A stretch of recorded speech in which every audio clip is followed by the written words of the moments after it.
ये सर्कल का last question है और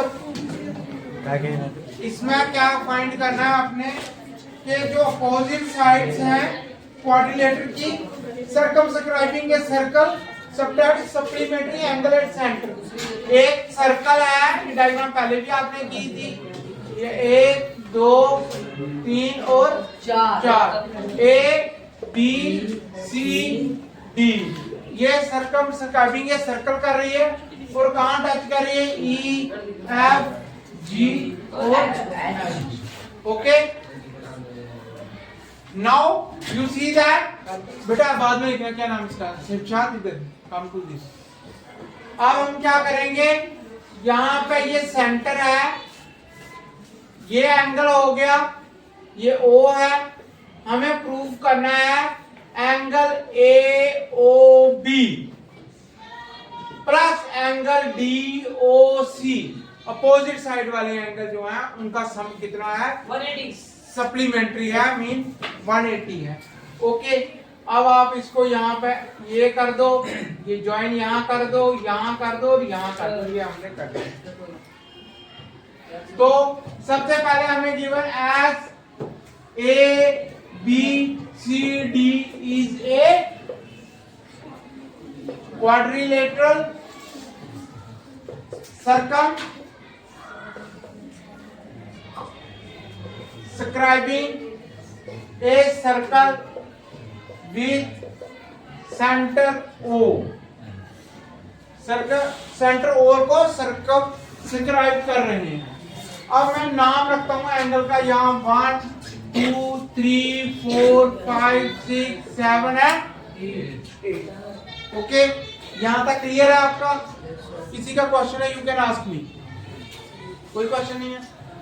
अब हमने प्रूव करना है एंगल 1 2 और 5 6 का सम कितना आ रहा है, 180। 180 मीन सप्लीमेंट्री है। तो हम लेंगे in triangle AOH and triangle AOE, AOH और AOE लेंगे, ठीक है। AO is equal to AO, क्यों? क्योंकि दोनों में क्या है, ओके। दूसरा angle OHA, angle OHA is equal to angle OEA, क्यों? each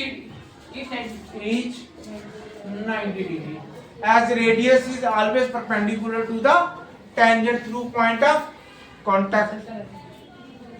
दूसरा, तीसरा ये बड़ी बात है, दो हो गए।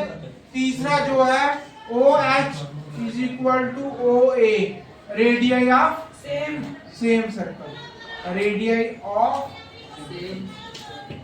Same circle. You know these three things happen to be equal up to triangle AOH और AOE ट्राइंगल की तीन चीजें, एक तो राइट ट्रायंगल आ रहा है, दो अदर साइड इक्वल है। और कौन सी साइड है, एक तो हाइपोटेन्यूज है और दूसरी एक अदर साइड है। तो ये दोनों ट्रायंगल क्या हो जाएंगे, therefore triangle AOH congruent to triangle AOE by RHS। RHS का राइट हैंड साइड ही होता, मतलब राइट एंगल हाइपोटेन्यूज है अदर साइड। अब angle 1 is equal to angle A, क्यों? CPCT, corresponding part of congruent triangle। corresponding part of congruent triangle का मतलब होता है जब दो ट्रायंगल कॉन्ग्रुएंट हो जाते हैं, उनकी सारी साइडें, सारे एंगल इक्वल हो जाते हैं। corresponding part of congruent triangle, जो एक का पार्ट होगा दूसरे के इक्वल होगा। corresponding पार्ट्स हो गए एक का पार्ट मतलब ट्रायंगल के 6 पार्ट होते हैं, 3 साइड और 3 एंगल। और कॉन्ग्रुएंट हो गए जब अगर दो ट्रायंगल कॉन्ग्रुएंट, CT का मतलब होता है कॉन्ग्रुएंट ट्रायंगल। कॉन्ग्रुएंट ट्रायंगल के एक कॉन्ग्रुएंट ट्रायंगल के दूसरे कॉन्ग्रुएंट ट्रायंगल के पार्ट्स के इक्वल होते हैं। This is what we have to prove. अब अगर 1 8 के इक्वल होगा, एंगल 2 किसके इक्वल होगा? सिमिलरली अगर 1 8 के इक्वल आ रहा है, 2 किसके इक्वल होगा? 3 के। और यहाँ 6 किसके इक्वल होगा? एंगल 7 के। और angle 5 is equal to angle 4। ये एंगल सारे एक दूसरे के इक्वल होंगे। जैसे इस डब्बे में ये और ये इक्वल है, ये और ये इक्वल है, ये और ये इक्वल होंगे और ये इक्वल हो जाएंगे। Therefore हमें पता है एंगल 1 प्लस एंगल 2, ये लड़की को शायद नहीं लिखा होगा, इधर लिख देता हूँ। देखो angle 1 plus angle 2 plus angle 3 plus angle 4 plus angle 5 plus angle 6 plus angle 7 plus angle 8 is equal to 360। क्योंकि ये कंप्लीट एंगल है, क्योंकि पूरा जो कंप्लीट डिग्री होती है 0 से शुरू होती है और एंड कहाँ होती है? 360।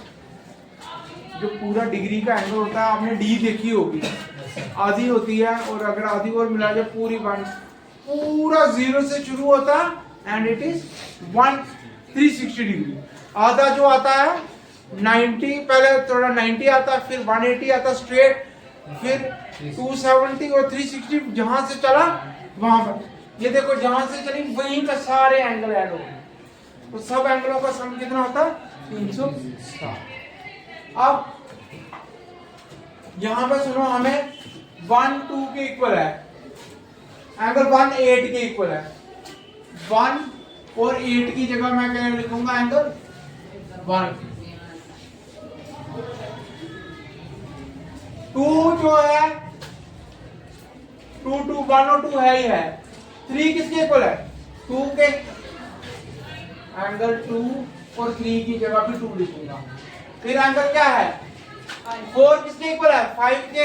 5 चाहिए हमें, तो एंगल 4 और एंगल 5 के इक्वल है और एंगल 5 आ जाएगा। प्लस एंगल 6 से वैसे ही आएगा, एंगल 6। और जो एंगल 7 है, एंगल 7 किसके इक्वल है? 7 के इक्वल, 7 6 के इक्वल है। 7 किसके इक्वल आएगा? 6। और ये एंगल 6 प्लस एंगल हमारा 8 की जगह एंगल 1 हो जाएगा 360। अब ये सारे के सारे डबल डबल हैं। एंगल 1 जो है डबल है, एंगल 2 भी क्या है? डबल है, एंगल 5 भी डबल है और एंगल 6 भी डबल है। एंगल 5 भी डबल है और एंगल 6 भी डबल है, 360। ये सारे डबल है। 2 मैं बाहर निकाल दूंगा इन सब का, तो क्या करूंगा? कॉमन निकालूंगा। तो हमारे पास कौन कौन सा एंगल आ जाएगा? Angle 1 plus angle 2 plus angle 5 plus angle 6 is equal to 2 common है, इसे जाकर डिवाइड हो जाएगा। 360 divide by 2 is equal to कितना हो जाएगा? 180। देखो 1 और 2 का सम, 1 और 2 का और 5 और 6 का सम कितना आना चाहिए? 180 हो गया। यही हमें प्रूव करना था। Hence हमने पहले 1 से 8 तक लेना है। 8 की जगह 1 लिखना है और 3 की जगह 2, 4 की जगह 5 लिखना है और 7 की जगह 6 लिखना है। ये सारे के सारे क्या हो जाएंगे? डबल हो जाएंगे। 2 कॉमन निकालेंगे, दूसरी साइड जाएगा, क्या करेगा? 360 को डिवाइड करेगा। अगर हम 360 को डिवाइड करते हैं, व्हाट वी गेट 180। ठीक है, this is what we have to do. Okay, do this one. ही है। ओके, तो इसमें क्या क्या टर्म्स होती है और क्या फॉर्मूले हैं मैं आपको बताना चाहूंगा। बड़ा इजी सा चैप्टर है और एक ही एक्सरसाइज है, और इसमें मजे की बात यह है कि सिर्फ 14 क्वेश्चन है। 14 में से एक एग्जाम में पक्का 100% आएगा। छोटा चैप्टर है मगर एक क्वेश्चन आएगा आपको। तो एरिया रिलेटेड टू सर्कल है, कोई इतना मुश्किल भी नहीं है और इसको सिर्फ प्रैक्टिस और फॉर्मूले आपको याद रखने हैं। देखो ये सर्कल है, ये सेंटर है। यहाँ पे जैसे हम पॉइंट लेते हैं ए और बी, ए से लेकर बी तक या बी से लेकर ए तक, ए से लेकर बी तक ये माइनर आर्क, इसको कहते हैं माइनर आर्क, और बी से ए मेजर आर्क। अब हम यहां पे लेते हैं ये यहां, ये आपका दो टर्में होती हैं, आपने याद रखनी है। ये माइनर सेक्टर, माइनर सेक्टर, और ये जो एरिया होता है इसको कहते हैं मेजर सेक्टर। ठीक है, ये जो एरिया होता है माइनर सेक्टर और ये मेजर सेक्टर।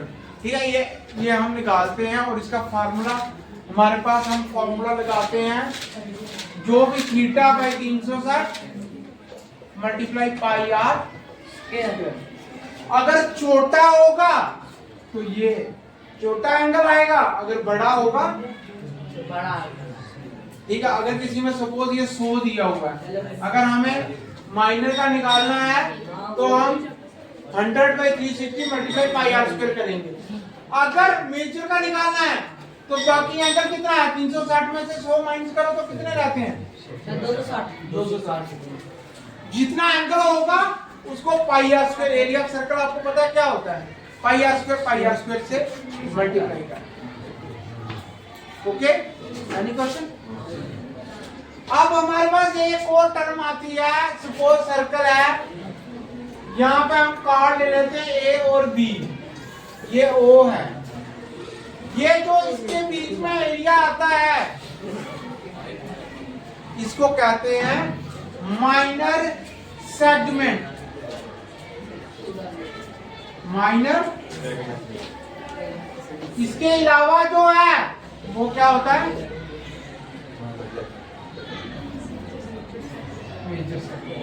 ओके।